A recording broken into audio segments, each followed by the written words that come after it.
In news from the aviation space, it's a landmark day for Akasa Air as it welcomed its 20th aircraft, becoming the first airline in Asia to add the 737-800 variant of the Boeing 737 MAX aircraft to its fleet.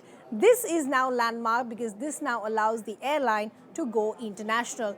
Bearing the registration VTYAV, the airline received the ceremonial keys to the aircraft in Seattle on the 28th of July, and then the aircraft arrived in India in Bengaluru today. Indian regulations require airlines to have at least 20 aircraft in their fleet if they need to become eligible to begin their international operations. And as I pointed out, with Akasa receiving the 20th aircraft, they can now begin their international plans and international operations. This comes short of Akasa's one-year anniversary, which will be on the 7th of August. Akasa had received its first aircraft on the 21st of June in 2022. Now, commencing on the successful induction of Akasa Air's 20th aircraft, we heard from the CEO and the founder, Vinay Dubey, and I'm quoting from what he said. Going from 0 to 20 aircraft within 12 months is not just an Akasa record, but a record that encapsulates the kind of potential that the Indian aviation space has, and as a nation, we're extremely proud of it.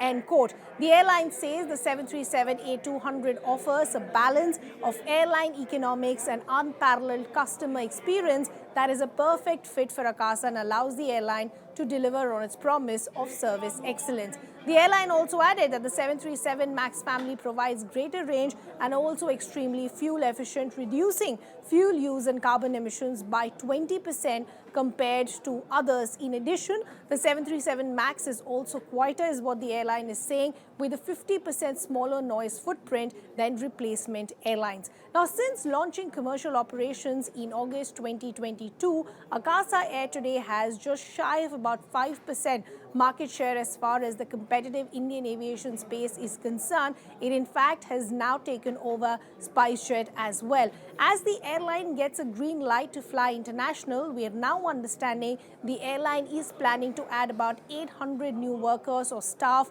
by the end of the fiscal year. The airline is also considering expanding its network to the Middle East, Southeast Asia and other parts of South Asia, Sri Lanka, Nepal and Bangladesh, keeping the single-class configuration on the routes.